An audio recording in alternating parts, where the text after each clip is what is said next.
Fala, povo bom! Tranquilidade, galera! Agora nós vamos passar para o modo de ecologia. Hoje é a nossa aula 1, cadeias e teias alimentares. Antes que você me pergunte ou questione a si mesmo, será que vale a pena estar nessa aula? Eu convido você a fazer o download do material na plataforma, o material teórico. Daí você vai ver a quantidade de questões que eu selecionei. Eu não coloquei muitas questões para não ficar tão extenso, mas olha só, em alguns anos você vai ver 9 questões. Eu fiz isso também no módulo anterior em biotecnologia, porque assim, eu digo sempre para os estudantes e falei para vocês, não, biotecnologia você não tem que pensar se vai cair, você tem que pensar qual parte da biotecnologia vai cair. Daí eu dividi em 2 módulos a aula lá de genética, a última aula, biotecnologia, 2 aulas, porque cai. E coloquei muito mais exercício. A mesma coisa eu fiz em teias e em cadeias, mas aqui tem uma diferença, hein? Olha só, é muito fácil. É muito fácil, mas muito fácil. Com 10 minutos, 15 minutos, sem te enrolar e sem passar por cima de teoria nenhuma, 100% de aprendizado. Quer apostar? Então vamos lá. Eu sou o professor Charles, professor de Biologia do canal Escola Online.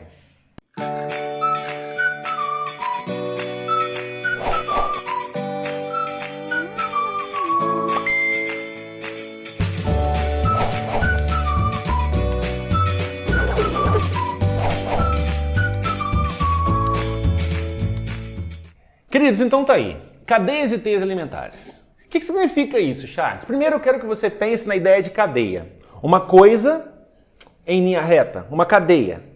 Como se fosse meio que elos de uma corrente que você coloca em linha reta. Essa é a ideia de cadeia.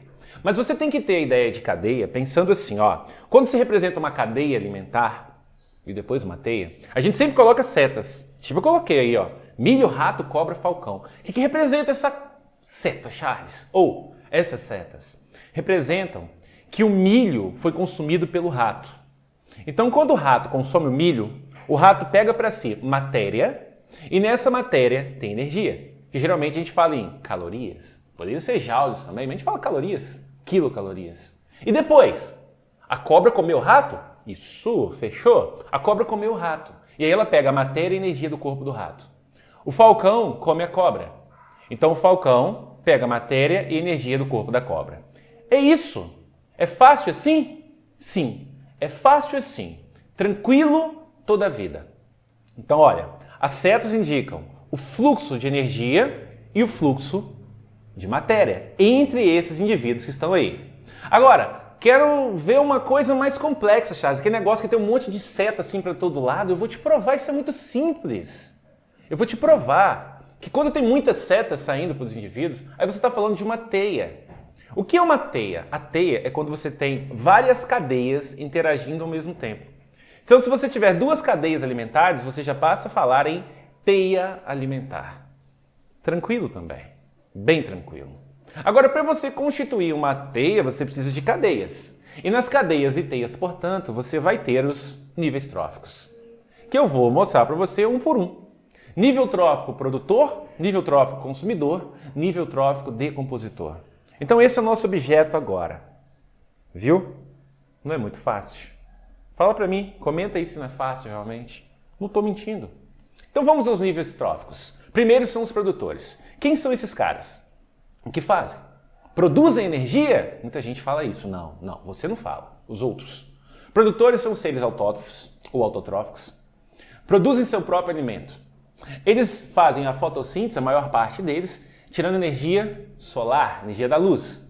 E alguns quimiossíntese. O que é quimiossíntese, Charles? Quimiossíntese é um processo onde você oxida uma molécula inorgânica, tira energia dela e usa para fazer a glicose. A quimiossíntese não é tão frequente, a fotossíntese é mais frequente. A fotossíntese é feita pelas algas, ok? Pelas cianobactérias, que são bactérias também, e pelas plantas. Por isso são os 3 principais produtores que nós temos no planeta Terra. Então são os responsáveis por introduzir a energia no ecossistema. Pega a energia da luz e coloca essa energia dentro da molécula de glicose que foi produzida ao longo do processo de fotossíntese, por exemplo. E aí estão plantas, algas, as algas eucarióticas do antigo reino protista. Determinadas bactérias, como as cianobactérias, é o que a gente vai prezar mais. Bacaninha? Sob controle, né, gente? Então aí estão os produtores. Falei dos produtores, agora eu vou para os consumidores. Quem seria um consumidor? Você aí. Você aí que está olhando para mim é um consumidor. Você vai pegar essa matéria orgânica. Então você come, porque você é heterótrofo ou heterotrófico, você não é capaz de produzir seu próprio alimento. E depois essa matéria fica no seu corpo, você cresce, acumula, pode engordar, por exemplo. Parte dela você vai evacuar, outra parte dela fica retida no seu organismo, outra parte você usa a energia dessa matéria que você recebeu. Os produtores podem ser herbívoros, fitófagos, é uma forma de falar assim, que se alimenta de planta, fitófago. Frugívoros, comem frutos. Nectívoros, se alimentam de néctar, e assim vai, ok? Ou mesmo podem ser carnívoros, consumindo carne. Olha lá, consumindo peixes, piscívoros, insetívoros, insetos, hematófagos, se alimentam de sangue, hematofagia. O que esses caras têm em comum? Não são fotossintéticos, não são produtores. Eles são elos dentro de uma cadeia. Tudo bem? Eles não são a origem, nem são o fim dessa cadeia. Como exemplo, nós, que somos animais, e protozoários. Show? E o último nível trófico, mas o último começou agora? Olha aí. Decompositores. O que esses caras fazem de diferentão que você não faz? Eles comem igual a você, são heterotróficos de novo. Só que eles têm a capacidade de comer algo e transformar em substâncias inorgânicas. Tipo assim, ele pega uma banana, uma fruta, banana, e ele vai transformar essa banana, que é matéria orgânica, tem carboidrato, por exemplo, lipídio, proteína ali, ele vai transformar esse trem em água e sal mineral. Isso é o tal ciclo da matéria. Então eles degradam a matéria orgânica morta e a transformam em matéria orgânica, inorgânica, desculpa, para o ambiente. A matéria inorgânica é água e sal mineral, hein? Água e sal mineral é o inorgânico. Dessa forma, você diz que eles reciclam a matéria. E eles permitem o ciclo da matéria. Beleza? Os grandes exemplos são os fungos e bactérias, que até um determinado ponto da história eram chamados de microdecompositores. Hoje, somente decompositores e matou, morreu, fechou. Tá aí, pessoal. Esses são os níveis tróficos. Vamos aplicar esse trem, então? Vai comigo? Olha aí. Capim, grilo, sapo, cobra, gavião. Capim é o quê, hein? O capim é o cara que introduz, ele é o primeiro. Dele sai a seta. Ele introduz, então ele é o quê mesmo? Produtor. Agora o grilo é o cara que come o produtor. Quem come o produtor é o quê? Manda pra mim. Consumidor primário. Quem só come o produtor? Opa! Quem come o consumidor primário? Consumidor secundário. Firmeza? Quem come o consumidor secundário? Terciário. Quem come o terciário? Quaternário. Ah, Charles, tem de quinto agora. Geralmente não tem. Porque a outra parte dessa aula, tem questões pra caramba no Enem também, mas tá aí no seu material, tá no material que você fez no download, espero ter feito e tenha lido antes da aula. Vejam, os consumidores de quarta ordem, eles já têm acesso a pouca energia, então dificilmente vai ter um de quinta ordem, dificilmente, mas tem, tá? Tem. Agora eu não fiquei contente com essa classificação, iria ficar complicado demais se eu escrevesse mais, ia ficar feio, aí eu fiz isso aqui pra você, ó. O produtor é o primeiro nível trófico. O consumidor primário já é o segundo nível trófico, é o grilo.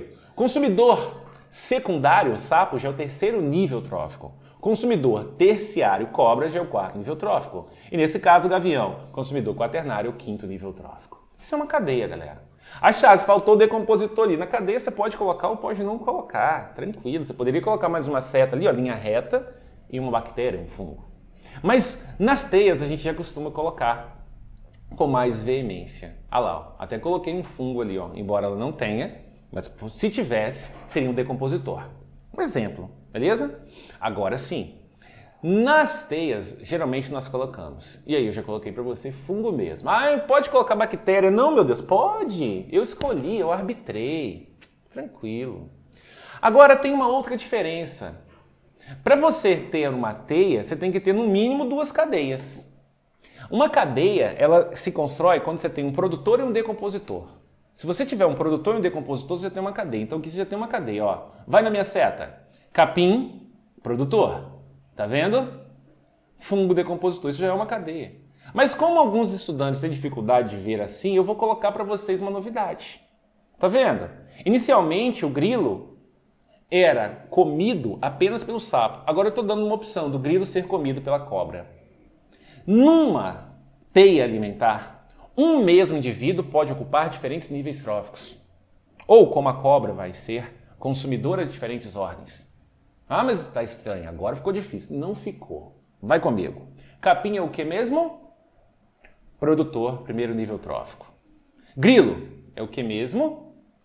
Consumidor primário, segundo nível trófico. O sapo, quando come o grilo, é o que mesmo? Sapo, consumidor secundário, terceiro nível trófico. Cobra. Mas agora você tem que olhar para a cobra por dois ângulos diferentes, porque tá vendo? Tem duas setas chegando nela. Então vamos lá. Cobra, ela é consumidora terciária quando ela come o sapo. Sendo consumidora terciária quando come o sapo, ela é quarto nível trófico. Mas e se a cobra comer o grilo? Aí tá lá em cima, ó. Se a cobra comer o grilo é consumidor primário. Aí a cobra é consumidora secundária. Terceiro nível trófico. Entenderam, pessoal? Então é isso. O meu grande lance aqui é pensar realmente a nível de cobra. O gavião, por exemplo, ele vai ser o consumidor da cobra. Você pode classificá-lo, pode não classificá-lo. Eu coloquei a classificaçãozinha simples para ele aqui, ó. Consumidor quaternário, quinto nível trófico, pensando na cadeia principal, digamos assim. Beleza? Mas ele pode ser também consumidor de quarta ordem, considerando assim, ó, olha essa cadeia, ó, capim, grilo, cobra, gavião. Capim, grilo, cobra, gavião, pulando o sapo, aí o gavião seria consumidor quaternário de quinta ordem. Aliás, ele seria terciário, desculpe, de quinta ordem, porque olha essa sequência, de novo, capim é produtor, grilo, consumidor primário. Pula, sapo, consumidor secundário, gavião seria consumidor terciário, quarta ordem. Mas nem precisa colocar, estou fazendo com você aqui, se quiser colocar, coloca. Eu nem coloquei para vocês. Já pulei para o fungo. Aí tem uma manha nas provas. Foca comigo aqui. Agora foca ali. Você está vendo que o fungo recebe setas? Significa dizer que todo mundo aí morre. Todo mundo, ao morrer, tem sua matéria orgânica decomposta. Recicla. Beleza? Então, se tivesse uma letra A ali no lugar de fungo, daria para saber que é um decompositor, Charles? Daria, porque o decompositor é aquele que só recebe setas. E se no lugar do capim tivesse uma letra B? Daria para falar que o B significa produtor, Charles? Sim, porque dele sai seta. Ele introduz energia e ele é consumido por alguém ao longo desse momento. Beleza? Galera, fechei cadeia e teia. Ah, mas peraí. O Enem ainda fala um negócio de fluxo de energia. Olha o que eu preparei para vocês. Fluxo de energia. Agora tem um pouco de teoria. Essa aí é uma equação. Não, vai devagar. A equação eu destrinchei todas essas siglas para vocês. O que significa essa PPB, Charles? Produtividade primária bruta. Primária quer dizer quem recebe. Então eu estou falando aí sobre produtores. É só sobre o nível trófico de produtor. Primeiro nível trófico. Produtividade primária, primeiro nível trófico. Então vamos lá. O que é essa PPB, Charles? Está aí, ó. Representa a taxa de fotossíntese. Taxa fotossintética do produtor. Toda a energia absorvida por ele. Fotossíntese. Agora, se você ainda não entendeu, olha a minha frase. A produtividade primária bruta, a PPB, é a quantidade de matéria orgânica sintetizada pelos produtores de certa região em determinado intervalo de tempo, ou seja, é a taxa de fotossíntese dele. Ok? Mas tem uma outra sigla, PPL. O que é PPL? Ô Jesus! PPL, produtividade primária líquida. Tipo o seu salário. Você aí, aos 17 anos ganha em euros, aos 20 anos também. Aí você ganha lá, tipo, 5 mil euros só? Coisa pouca, tranquilo. Vai dar mais ou menos hoje uns 30 mil reais. Aí você ganha 5 mil euros. E você gasta em real 32 mil real com as festas. Trenzão. As viagens, coisa boa. Os cordões, aquele negócio bacana mesmo, as roupas bacanas de marca. Adianta você ganhar 5 mil euros, meu filho. Você está gastando 32, você está ficando cada dia mais endividado. Essa é a ideia. O líquido. Se você ganha 30 mil reais, gasta 32 mil, você está em déficit. Se você ganha 5 mil reais e gasta 1.000, está sobrando 4 por mês, meu amigo. Isso é o líquido. O líquido é a sobra. Então, olha, volta para a energia. PPL. PPL é quando você tem toda a PPB menos o que você gastou. Tá ali, ó. Energia disponível para o próximo nível trófico, desculpe. Próximo. Tipo assim, ó. A grama fez fotossíntese, mas a grama usa a energia que ela recebeu da luz. O que está no corpo dela é o que sobrou do que ela usou. Quando ela for consumida por um boi, por exemplo, essa energia está tramitando agora para o boi. É a PPL que foi passada para frente. Meus queridos, a PPL, produtividade primária líquida, é obtida descontando-se do total de matéria orgânica sintetizada pelos produtores, ou seja, PPB, a parcela que eles próprios consomem na respiração celular aeróbia. Então tá lá, ó, PPB menos o gasto, menos a respiração, é a PPL. Mas Charles, eu não entendi a respiração. Respiração celular aeróbia é um processo. Poderia ser respiração celular anaeróbia, poderia ser fermentação. Mas pensando em plantas, como é o meu foco, eu coloquei respiração. Respiração é um processo em que você quebra uma molécula orgânica que foi produzida ao longo da PPB, ao longo da fotossíntese, para que você possa retirar dela energia. As plantas fazem isso. Plantas fazem respiração e fazem fotossíntese, fazem os dois processos ao mesmo tempo. Primeiro elas produzem a glicose, depois elas quebram a glicose extraindo a energia que elas antes haviam captado. Então isso é um gasto. Então tá aí, ó. Respiração representa a energia utilizada em processos metabólicos do ser vivo. Eu aqui, estou falando com você aqui, papo reto, olho no olho. Estou gastando energia metabólica do que eu comi, ok? Do que eu comi hoje. E meus amigos, ao longo desse processo de respiração celular aeróbia, eu e você produzimos nosso próprio calor. O calor representa uma perda de energia constante. E é isso que eu vou te provar nos slides que vem. Calor é uma perda de energia que você não utilizou. Durante o momento que você quebra a glicose para produzir o seu ATP, adenosina trifosfato, para você se mexer, falar, pensar, você também produz calor. É uma perda de energia. Então, olha a ideia. A energia não pode ser criada nem destruída, e sim transformada. Ou seja, a fotossíntese utiliza de cerca de 1 a 2% apenas de energia luminosa que chega ao ecossistema. Pouco, né? Sendo o suficiente para fornecer toneladas de matéria orgânicas por ano. Então, retira um pouco. É o suficiente. É o equilíbrio. É o necessário. Agora eu coloquei para vocês aí, pessoal. Teia ou cadeia, hein? Teia.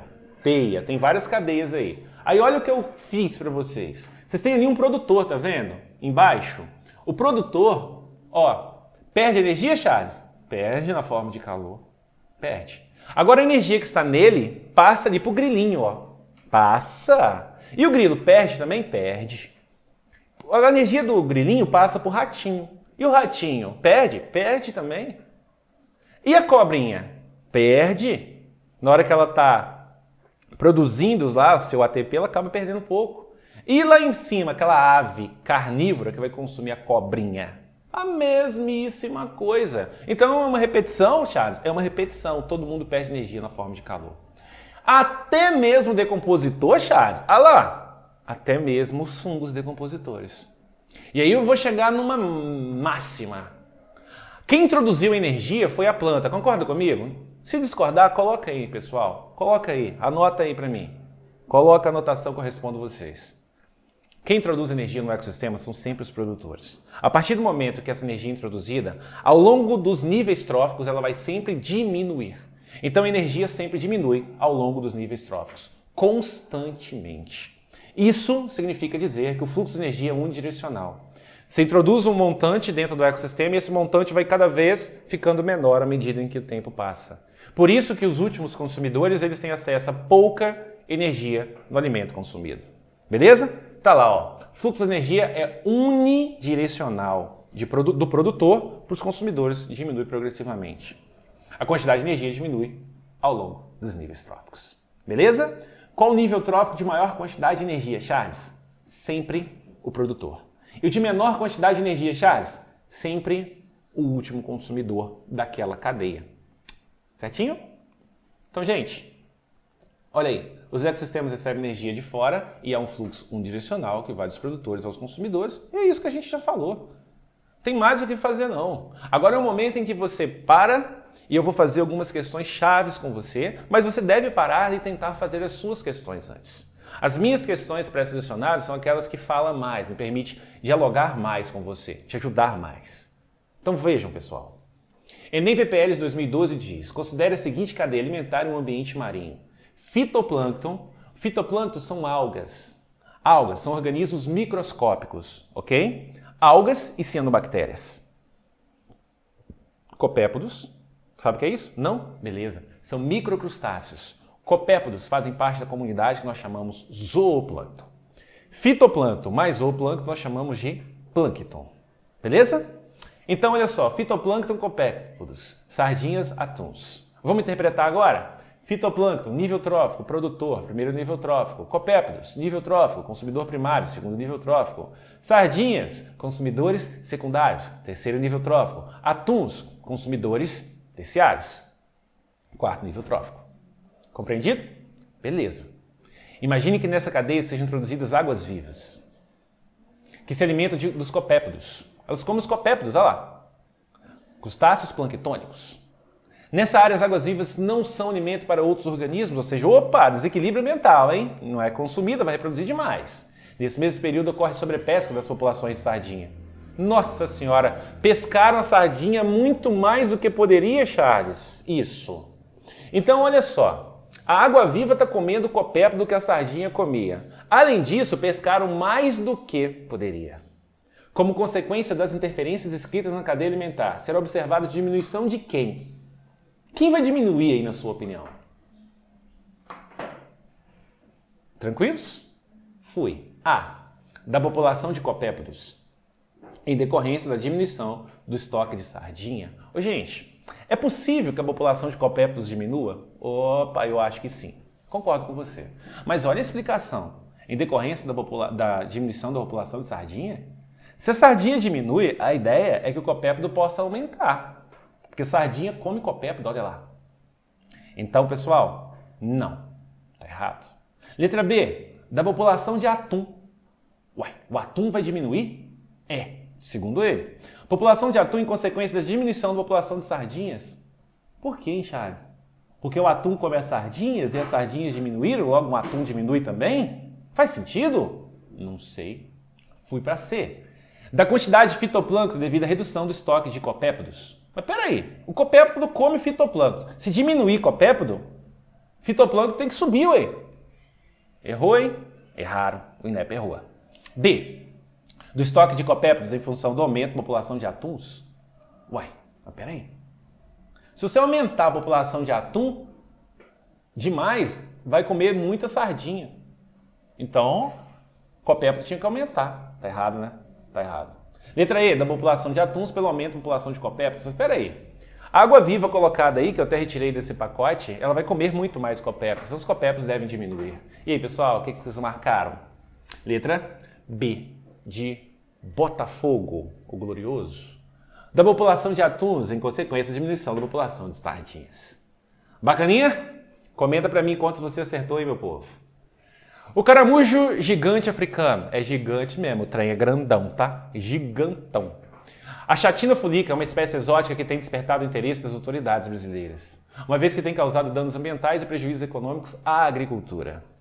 A introdução da espécie no Brasil ocorreu clandestinamente, com o objetivo de ser utilizado na alimentação humana. Porém, o molusco teve pouca aceitação no comércio de alimentos, o que resultou em abandono e liberação intencional dos criadouros das criações por vários produtores. Crime ambiental absurdo que cometeram. Vou te falar por que é absurdo. Por ser uma espécie herbívora generalista, alimenta-se de mais de 500 espécies diferentes de plantas, com grande capacidade de reprodução, tornou-se uma praga agrícola de difícil erradicação. Associada a isso, a ausência de predadores naturais fez com que ocorresse um crescimento descontrolado da população. A ideia é o seguinte: trouxeram esse negócio gostoso para o Brasil, esse negócio, você olha para isso aqui, eu tenho certeza que você pensa logo no churrasco. Ah, fala comigo que é mentira. Você fala, nossa senhora, meteu um deixo nesse negócio ali, hein?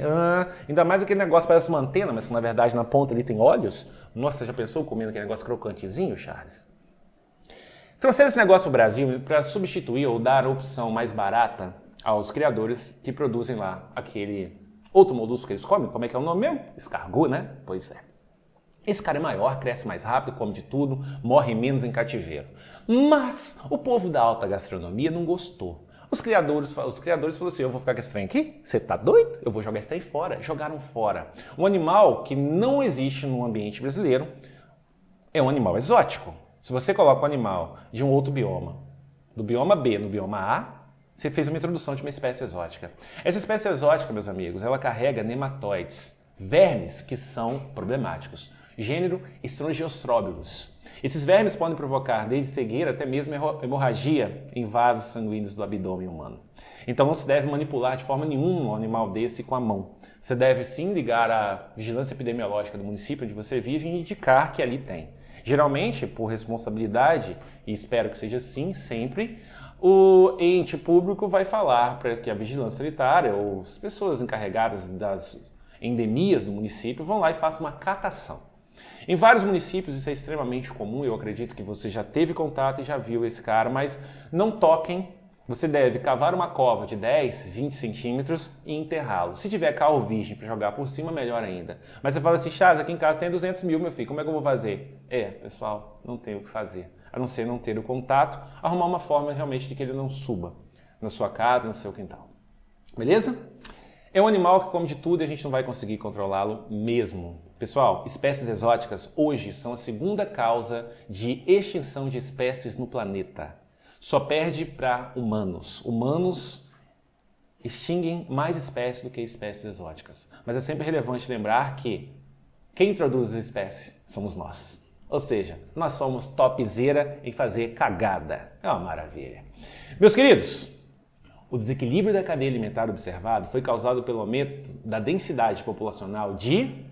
Meus amigos, vejam só. Ele come plantas. Está escrito ali que ele se alimenta de mais de 500 plantas. Então, o que aumentou demais foram os consumidores primários. Por quê? Porque, segundo o próprio texto, eles não têm predadores. Te ajudei? Para o vídeo aí então e faz a sua. Sem que eu faça careta, por favor, vai lá. Fiquei bonito na fita, voltei, agora a gente marca a letra B de Botafogo. Ah, você que colocou B para falar Botafogo. De jeito nenhum. Eu até faria isso realmente, mas o Edei fez por mim. Meus amigos, os consumidores primários aumentaram muito em função da ausência de consumidores secundários. Não tem predador. Espécie exótica, quando não tem predador, meu amigo, é problemas. Uma espécie exótica que causa extremamente problemas hoje no planeta, em vários países, são aqueles porquinhos bonitinhos. Como é que chama aquele trem mesmo? Eu esqueci também. São os porcos selvagens, tipo o pumba. Esqueceu? Aqui no Brasil nós temos espécies, aliás, que às vezes as pessoas até, como eu diria, invertem e acham que o catitu, o porco selvagem nativo, é problemático. O grande problema foi a introdução dos javalis, que além de reproduzir muito, come de tudo, ainda hibridiza, dando origem a javaporcos, enfim. Ok? É uma espécie exótica extremamente preocupante. Beleza? Moçada, mais um? Vamos lá? Mais um exercíciozinho? Então tá aí, ó. Ao percorrer o trajeto de uma cadeia alimentar, o carbono, elemento essencial e majoritário da matéria orgânica que compõe os indivíduos, ora se encontra em sua forma inorgânica, ora se encontra em sua forma orgânica. Em uma cadeia alimentar composta por fitoplâncton, zooplâncton, moluscos, crustáceos e peixes, ocorre a transição desse elemento da forma inorgânica para a orgânica. É uma afirmação. Agora vem a pergunta. Em qual grupo de organismos ocorre essa transição? Muitos estudantes me perguntam sobre essa questão. A pergunta sobre essa questão é, na verdade, a interpretação dela e não o conceito que ela coloca. Se você me responder isso, você já faz ela facilmente ou já a fez. O que é carbono inorgânico? Essa é a pergunta-chave. Carbono inorgânico é o CO2, é o gás. Quando ele é transformado para sua forma orgânica é porque algum produtor, uma planta, uma alga, uma cianobactéria, fez fotossíntese e pegou esse gás, CO2, e colocou na glicose. Esse é o carbono que passa a ser orgânico. Então, meus amigos, em qual grupo ocorre essa transição? Ou seja, marca para mim de A a E qual organismo aí faz fotossíntese. Na letra A nós temos fitoplâncton. Concordam? Fitoplâncton são as algas. Ou mesmo cianobactérias planctônicas. E aí, se você tem dúvida, embora eu já tenha definido antes para vocês, eu coloquei aqui um adendo. Fitoplâncton pode ser definido como um conjunto de micro-organismos fotossintetizantes que vivem flutuando na superfície da água. A gente fala natação passiva. Para onde a corrente for, ele vai. Não consegue nadar ativamente e ter vontade, vou chegar naquela ilha. Não vai, é muito pequeno, muito diminuto. Meus amigos, ele é composto por algas microscópicas e cianobactérias. E essa é a nossa resposta. A de amorzinho. Show? Beleza? Sob controle? Comenta pra mim, pessoal, quantos vocês acertaram, viu? E estudos de fluxo de energia em ecossistemas demonstram que há alta produtividade nos manguezais. alta produtividade dos manguezais está diretamente relacionada às altas taxas de produção primária líquida, PPL. E a rápida reciclagem dos nutrientes. Manguezal é um negócio que fede bastante porque a taxa de decomposição é absurda. Como exemplo de seres vivos encontrados nesse ambiente, temos aves, caranguejos, insetos, peixes e algas. Tudo bem. Dos seres vivos citados, o que contribui diretamente para a manutenção dessa produtividade no referido ecossistema são... Então vejam só, pessoal, o que a gente tem que pensar. Está falando no texto produtividade primária líquida. Quem determina a produtividade primária líquida são os produtores. Quem são os produtores aí, Charles? São os mesmos caras que seriam produtores dentro no mar, de forma geral? É o fitoplâncton. Agora o fitoplâncton está representado por quem aí, Charles? Pelas nossas lindas algas. B de Botafogo de novo. 3 em 4, hein? Mandou bem o Enem dessa vez ou a minha seleção foi só de B? 3 em 4. Meu povo, comenta pra mim se você acertou ou errou. Ah, muita gente marcou caranguejo nisso aí, né? Muita gente marca caranguejo. Sabe por quê? Porque remete manga e caranguejo. Não tem nada a ver. O caranguejo é um animal, não tem produtividade primária. Beleza? Senhores, mais uma semana. Orgulhem-se de vocês, do esforço que vocês estão fazendo. Com certeza serão recompensados. É assim que a vida opera, meu amigo. Se você está aqui trabalhando agora é porque você tem um porquê e você quer chegar em algum lugar. Faz download do nosso material, pessoal. Deleite-se aí e usem o melhor que vocês puderem. E contem com a gente. Comenta pra mim nesse vídeo. E deixa o seu like, hein? Beijão, meu povo. Até mais.